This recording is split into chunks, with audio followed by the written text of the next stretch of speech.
Namaste. Namaste from the foothills of the Himalayas. Namaste and welcome to you.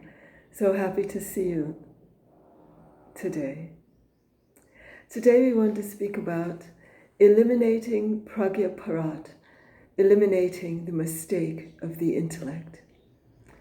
Pragya-parat means, pragya means intellect, and aparat means without the transcendent, without the self-referral state of consciousness. The intellect without the self-referral state of consciousness as its basis is inevitably prone to making mistakes. The mistake of the intellect is to attempt to decide and make decisions without the self-referral state of consciousness lively at its source. So today, we want to speak about eliminating the mistake of the intellect, because Maharishi says that all problems, all failures, all suffering in life is a result of the mistake of the intellect. The mistake of the intellect is to focus primarily on the outer material diversified field of life and to forget the inner spiritual unified wholeness of life. When we just put our attention on the outer field of life, then it's like we're caught up in the field of change and we don't have a firm basis for our activity.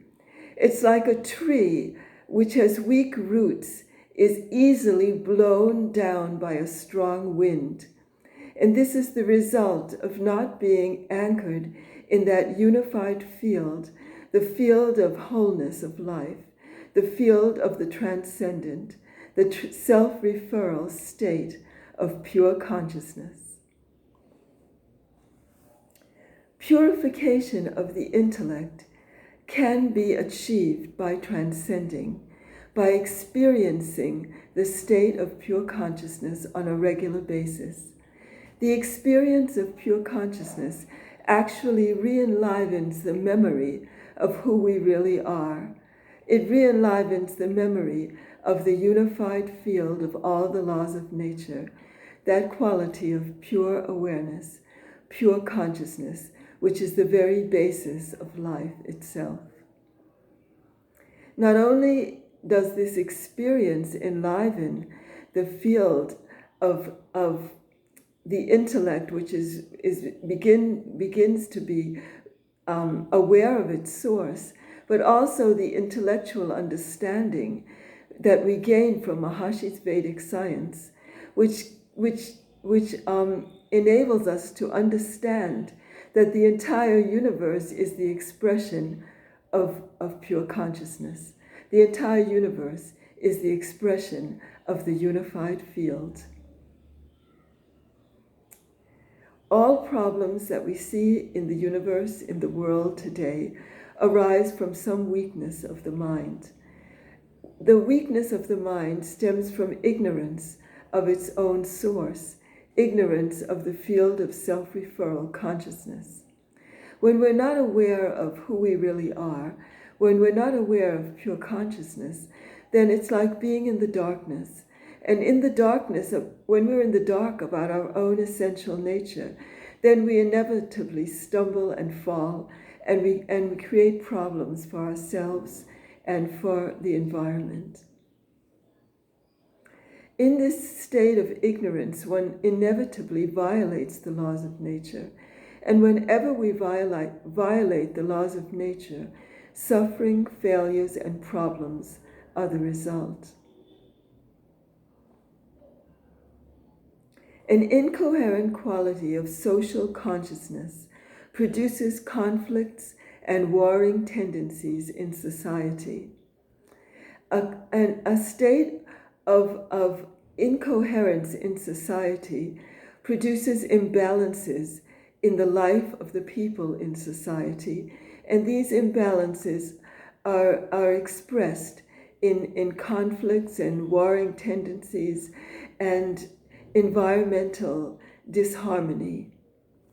Maharishi actually says if the individual is, and I quote, if the individual intellect is not lively on this transcendental level of nature's intelligence, which is the one ultimate unifying evolutionary power upholding all activity in nature, the individual existence and performance remains intellectually, emotionally, and practically segregated from its own holistic basis.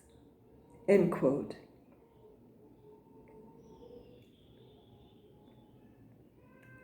The problem is not that the intellect is enjoying multiplicity, but that in the process of enjoying it, the intellect has lost sight of its own basis, the unified field, the unmanifest wholeness of life.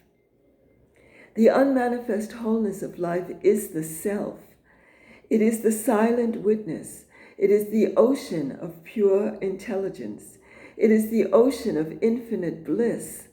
It is the home of all the laws of nature and the home of all knowledge. When individual life is disconnected from the unified wholeness of life, then one becomes identified with diversity. Maharishi says that there's a pleasure in entering a beautiful hut, but you have forgotten the palace. This is the difference between living in the field of diversity and living in the unified wholeness of life itself. Maharishi says, and I quote, "Man is born of bliss, of consciousness, of creativity, of wisdom, but he forgets this and he finds himself ignorant, just inefficient and dull. The whole plan of life is distorted. Having the ticket for New York, he begins to go to Honolulu. Being born as man on earth, the purpose is to rise to happiness of the highest and most permanent nature. And it is not required that we work for this. It is only necessary to begin to enjoy." In my message, you are not only told, "Oh, you have forgotten that you are a millionaire," you are also given the key to the treasury. Use this key to open the treasury of inner life and see for yourself that you are a millionaire and not a poor person. End quote. This is so important today that we just really want to expand our awareness. We may not be able to alter the events in the world, but we can change the way we respond to those events. We can respond in ways that add to the fear, anxiety, sadness in the world, or we can respond with love, compassion, and empathy. We must become aware of the common thread linking all living beings.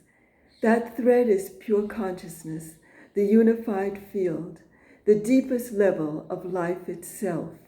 We must become aware that we are not only citizens of one country, but we are citizens of the whole world, and the whole world is one family. Vasudev Kutumbakam, the world is our family. This is the ideal that we need so urgently in the world today. And this is what I wanted to share with you today. And thank you so much for coming. Namaskar from the foothills of the Himalayas. Namaskar and very, very best wishes to you.